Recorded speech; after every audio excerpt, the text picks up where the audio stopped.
नमस्कार, बहुत स्वागत है आप सभी का। मैं हूं आपके साथ कमरुद्दीन खान। आइए जान लेते हैं कोरोना पर अब तक का ताजा अपडेट।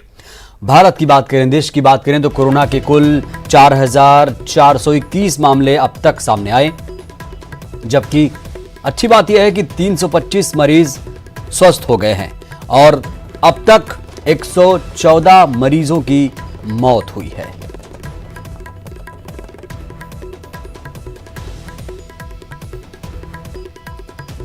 तो पॉजिटिव केस 4,421, 325 लोग ठीक हुए हैं और 114 लोगों की मौत हुई है। भारत की बात, देश की बात।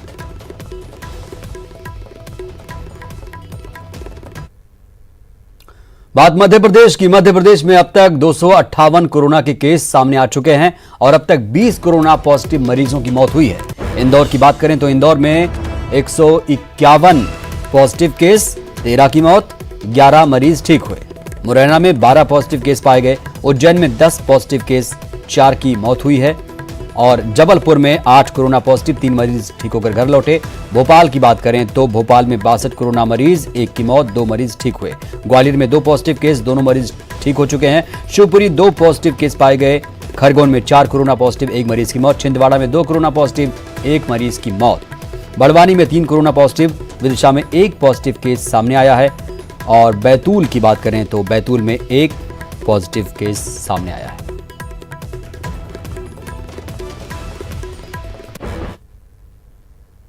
बैतूल के भैंसदेही में कोरोना का पहला पॉजिटिव केस सामने आया, जिसके बाद पूरे जिले में हड़कंप मचा हुआ है। दरअसल जिस शख्स को कोरोना पॉजिटिव पाया गया है वह अपने 4 दोस्तों के साथ नागपुर में जमात के कार्यक्रम में शामिल हुआ था।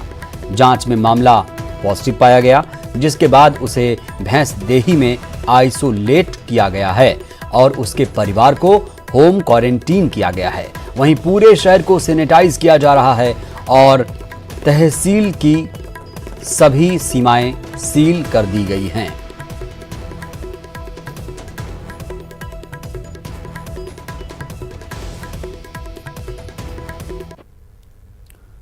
बात नरसिंहपुर की, जहां जिला अस्पताल के वार्ड बॉय कोरोना की जंग में लगातार अपनी ड्यूटी कर रहे हैं। वहीं अस्पताल के 8 डॉक्टर नदारद हैं। उन्होंने अपने अपने मोबाइल भी स्विच ऑफ कर लिए हैं। इन 8 डॉक्टरों में doctor CS Shiv, VK Garg, PC Anand, Himanshu Patharia, RK Sagaria, Akhilesh Gupta, Manjari Singh और पुष्पेंद्र सिंह शामिल हैं। अस्पताल आने वाले मरीज परेशान हैं। कोरोना के चलते कोरोना OPD और वार्ड अलग अलग बनाए गए, जिनमें बड़ा स्वास्थ्य अमला व्यस्त है, मसरूफ है। ऐसे में धरती के ये भगवानों ने अपना फर्ज छोड़ ऐसी करतूत की है जिससे स्वास्थ्य विभाग भी शर्मिंदा है। मामले को लेकर कलेक्टर ने इन सभी डॉक्टरों पर कार्रवाई करने के लिए कमिश्नर को खत लिखा है, जिसके बाद डॉक्टर मंजरी सिंह वापस आ गई हैं, पर जो नहीं आए हैं उन पर गाज गिर सकती है। आपको अवगत कराना चाहूँगा कि हमारे यहाँ डॉक्टर्स की पहले से भी कमी है। अभी डिस्ट्रिक्ट हॉस्पिटल में काम करने वाले 8 डॉक्टर पिछले करीब 15-20 दिन से नदारद हैं। उनके मोबाइल बंद हैं, उनके एड्रेस पे ताला पड़ा हुआ है। इनके विरुद्ध कार्रवाई करने के लिए हमने जो है कमिश्नर जबलपुर को लिखा है। राजधानी भोपाल से चौंकाने वाली खबर, जहां तलैया थाना इलाके में हिस्ट्री शीटर बदमाश शाहिद और उसके साथियों ने पुलिस पर चाकू से हमला कर दिया। बदमाश शाहिद और उसके साथी लॉकडाउन में घूम रहे थे, जिस पर पुलिस जवानों ने उन्हें रोका, लेकिन इसी दौरान बदमाशों ने उन पर हमला कर दिया। हमले में पुलिसकर्मी घायल हो गए।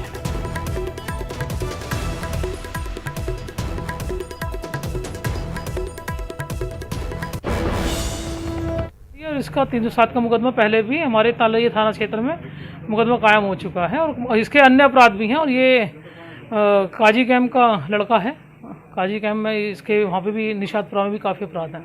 जैसा कि अभी लॉकडाउन चल रहा है और जैसे सूचना मिली थी कि लोग इकट्ठे हो रहे हैं वहाँ पे, तो ये लोग सिर्फ बोलने के लिए गए थे कि आप लोग घरों में बैठे। ये लोगों को मौका भी नहीं मिला बोलने का। उससे पहले 2 पुलिसकर्मियों को जो आगे जा रहे थे उनको उन्होंने पकड़ लिया और उनको चक्कू और लाठियों से मारने की कोशिश करी। जब पुलिस फोर्स पहुंची तब वो लोग भागे वहां पर।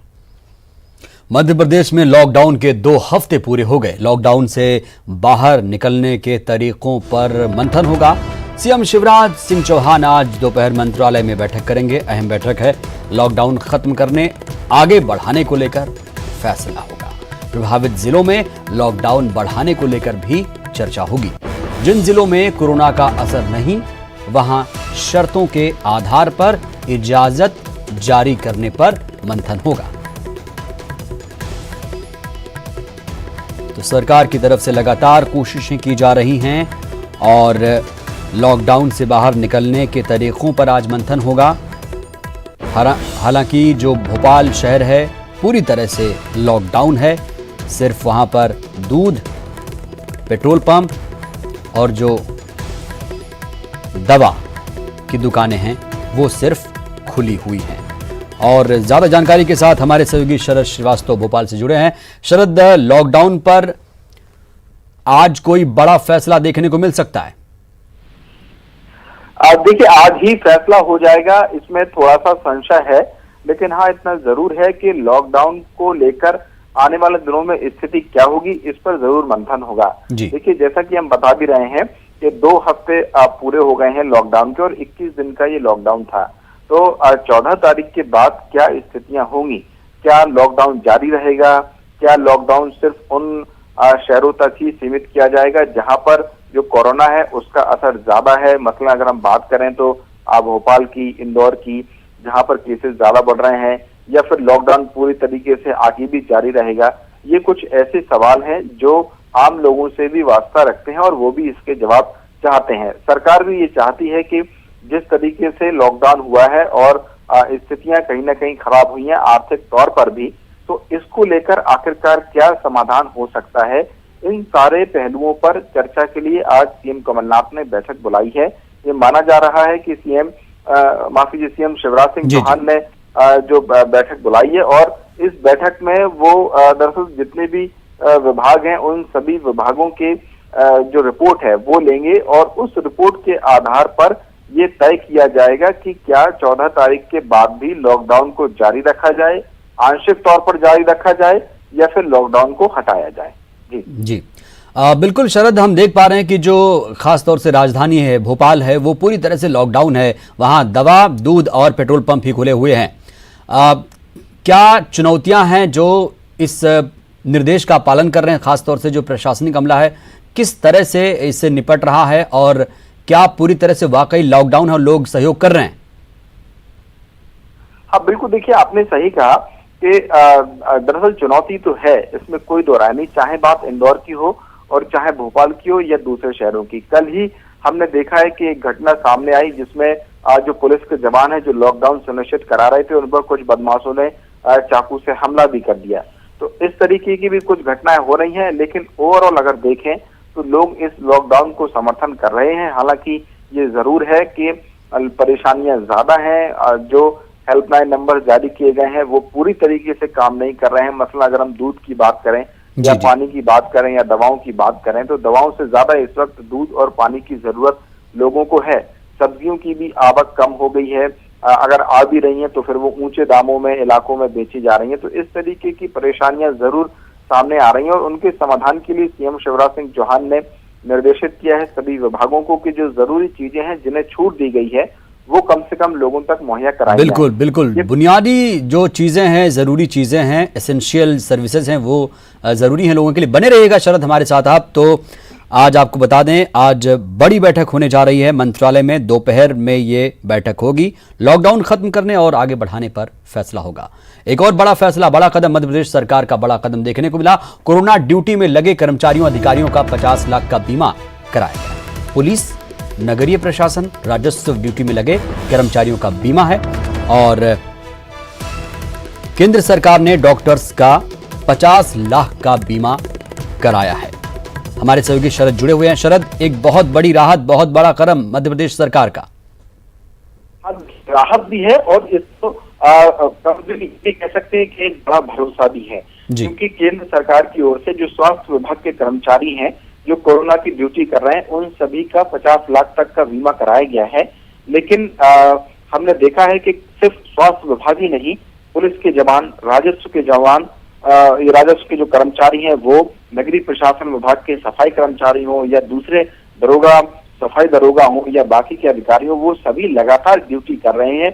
ऐसे में ये बहुत जरूरी था कि उन्हें भी एक भरोसा सरकार की ओर से दिया जाए हालांकि सरकार उनकी मदद पहले से कर रही है, लेकिन सीएम शिवराज सिंह चौहान ने एक और बड़ा फैसला लेते हुए ये तय किया है कि सिर्फ स्वास्थ्य विभाग के कर्मचारियों का ही 50 लाख तक का बीमा नहीं होगा। कोरोना की ड्यूटी में जो बाकी के कर्मचारी और अधिकारी लगे हैं उन सबका भी बीमा कराया जाएगा।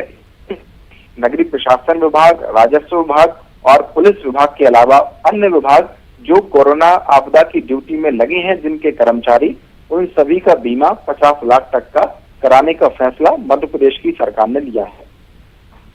बिल्कुल, मीडिया भी इसमें काम कर रहा है शरद। मीडिया के लिए, पत्रकारों के लिए कोई कदम उठाने की भी जरूरत है?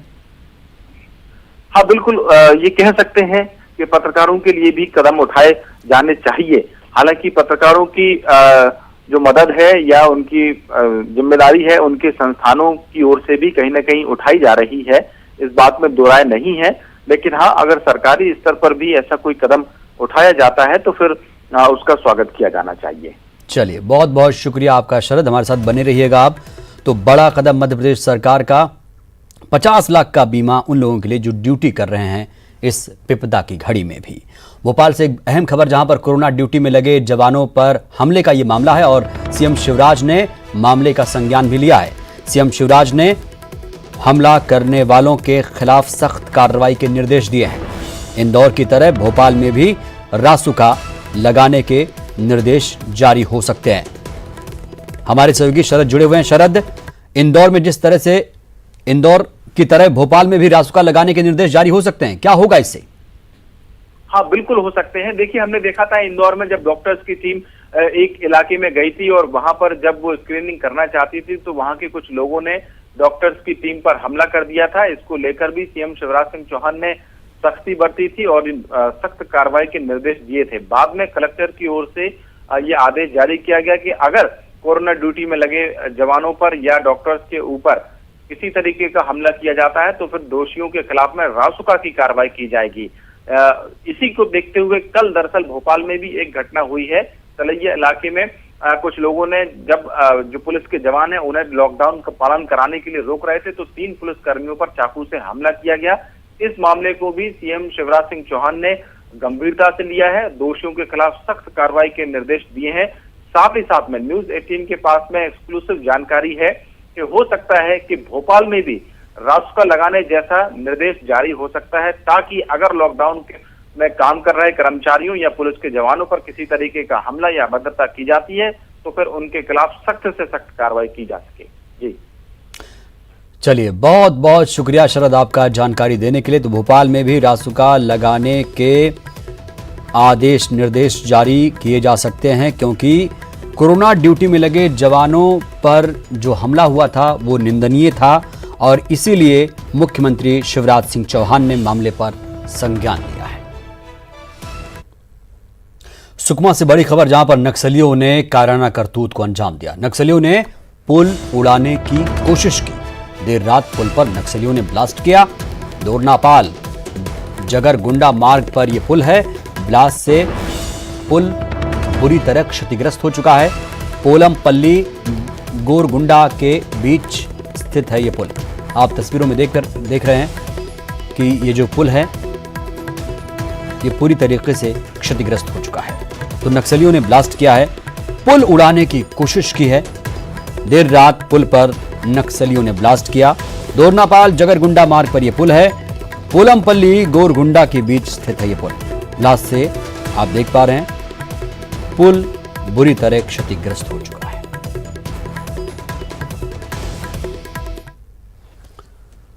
खबर रायपुर से, जहां पर राज्य के चिड़ियाघर यानी जू, जंगल सफारी अब सैनिटाइज किए जाएंगे। सेंट्रल जू अथॉरिटी से पत्र आने के बाद वन विभाग सतर्क हो चुका है। पत्र में टाइगरों को कोविड-19 के संक्रमण के खतरे का जिक्र किया गया।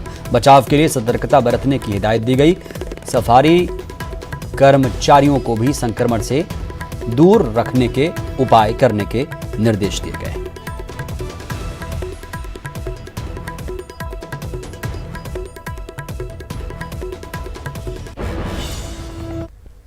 कोरोना संकट के बीच ऐसे कई मिसालें हैं देखने को मिल रही हैं जो समाज में प्रेरणा देने का काम कर रही हैं।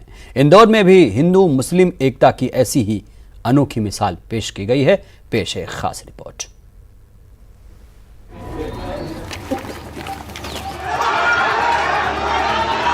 कोरोना महामारी के बीच जहां एक ओर इंदौर शहर में धार्मिक भावनाओं से खिलवाड़ हो रहा है, टाटपट्टी बाखल में कुछ लोगों ने मेडिकल टीम पर पथराव कर इंसानियत को तार-तार किया। वहीं दूसरी ओर शहर के साउथ तोड़ा में रहने वाले मुस्लिम समाज के लोगों ने सांप्रदायिक एकता की शानदार तस्वीर पेश की है। मुस्लिम कम्युनिटी के लोगों ने एक हिंदू महिला की अर्थी को न सिर्फ कंधा दिया है बल्कि अंतिम संस्कार भी किया।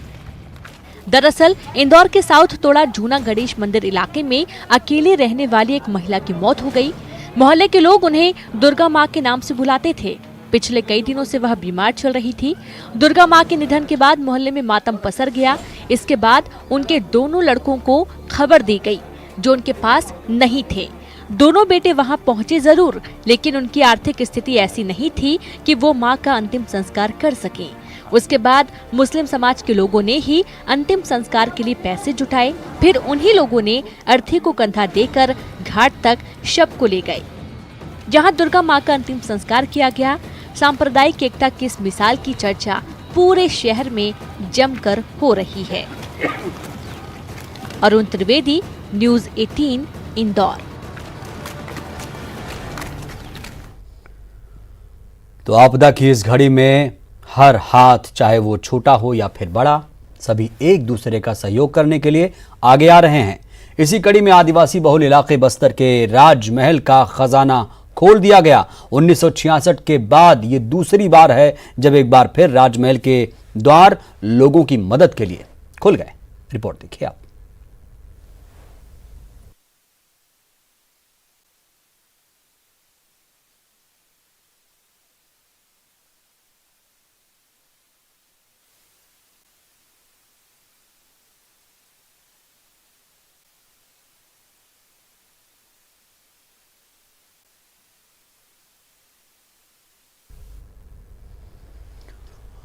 कोरोना के खौफ से जहां हर कोई अपने अपने घरों में रहने को मजबूर है, लोगों पर मौत का खतरा मंडरा रहा है। ऐसे में एक महिला पुलिसकर्मी हैं जो अपनी और अपनी 2 साल की बेटी की जान दांव पर लगाकर अपने फर्ज को पूरा कर रही हैं। देखिए। कोरोना महामारी में पुलिस वाले अपनी जान पर खेलकर लोगों की जान की हिफाजत कर रहे हैं। गुजरात के कच्छ से भी ऐसी ही एक तस्वीर सामने आई है, जहां एक महिला पुलिसकर्मी अलका देसाई लोगों की सुरक्षा के लिए न केवल अपनी जान को दांव पर लगा रही है, बल्कि उसकी 2 साल की बेटी जिया की भी जान दांव पर लगी है। महिला पुलिसकर्मी अपनी 2 साल की बेटी के साथ बराबर ड्यूटी पर आती है। अलका का कहना है कि उसके लिए फर्ज और परिवार दोनों जरूरी है। यही वजह है कि वो बेहिचक अपनी बेटी को लेकर रोजाना ड्यूटी पर आ रही हैं। दरअसल महिला पुलिसकर्मी का पति भी पुलिस में है, लिहाजा दोनों को ड्यूटी पर जाना पड़ता है, क्योंकि घर पर बच्ची को देखने वाला कोई नहीं है। इसीलिए मजबूरी में महिला पुलिसकर्मी अपनी बच्ची को अपने साथ ड्यूटी पर ले आती है और लॉकडाउन में अपने फर्ज के बीच बेटी को नहीं आने देती। अलका देसाई का मानना है कि मेरे लिए मेरा परिवार और मेरा फर्ज दोनों जरूरी है। ऐसे में केवल परिवार की फिक्र करके हाथ पर हाथ धरे नहीं बैठ सकती। अलका बेटी का फर्ज और ड्यूटी दोनों को बराबर समय देने का प्रयास करती है। वाकई अलका जैसे पुलिस वालों का कोई जवाब नहीं, जिनकी वजह से हम सुरक्षित हैं। दुकान के बाहर सामान रखा हो और दुकानदार लापता, ऐसे में ग्राहकों को सामान खरीदने में परेशानियों का सामना करना पड़ सकता है। लेकिन तमिलनाडु के मई लादू तुरई शहर में ऐसा नहीं है।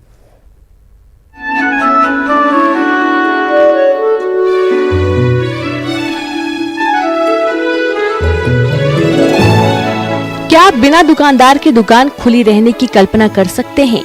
लेकिन कोरोना संक्रमण को लेकर जारी लॉकडाउन में ऐसा न सिर्फ दिख रहा बल्कि सामान्य तरीके से दुकान चल भी रही है। तमिलनाडु के मयिलादुतुरै शहर में बेकरी की एक ऐसी दुकान है जहां कोई दुकानदार नहीं है। जो भी खरीदना है आप खुद से ही खरीद सकते हैं। दुकान के बाहर रखे टेबल पर ब्रेड की कई किस्में रखी हैं। साथ ही वहां पैसे रखने के लिए एक डब्बा भी रखा है। वहीं इस दुकान पर एक बोर्ड भी टंगा है जिस पर लिखा है कृपया पैसे चुकाने के बाद ब्रेड ले जा सकते हैं। लोग इस दुकान से सामान भी खरीद रहे हैं और पैसे भी पूरे डाल रहे हैं। Bureau report, news 18। जान बचाने के लिए इंसान क्या नहीं करता, और जब मौत सामने खड़ी हो तो फिर जिंदगी बचाने की जंग और तेज हो जाती है। कुछ ऐसी ही जद्दोजहद कर रही है असम पुलिस, लेकिन अपनी जान बचाने नहीं बल्कि लोगों की जान बचाने के लिए। देखिए।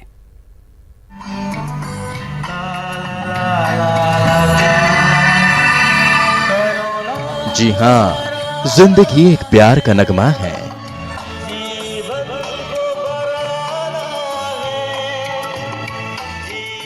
और उसी प्यार के नगमे को बचाने के लिए ये सारी जद्दोजहद की जा रही है।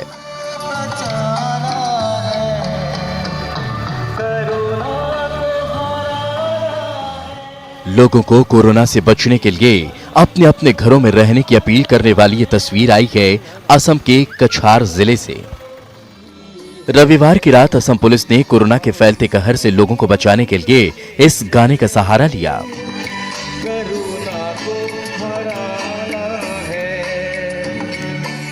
पुलिसकर्मी ने गाने की धुन पर शब्दों को बदलकर ये नया गाना बनाया है, जिसे पुलिस रैली निकालकर लोगों को सुना रही है।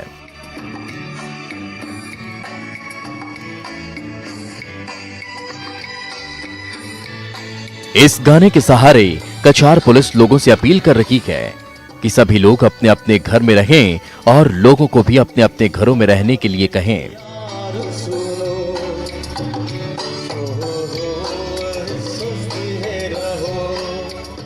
क्योंकि जिंदगी बहुत कीमती है और उसे ऐसे ही नहीं खोना है।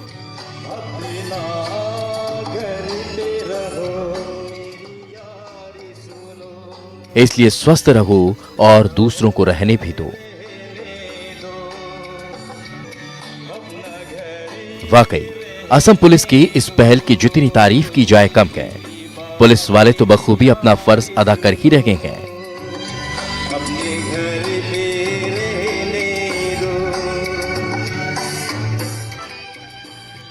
लेकिन अब हमारी बारी है कि हम भी घरों में रहें, स्वस्थ रहें और दूसरों को भी घरों में रहने की अपील करें। Bureau report, news 18।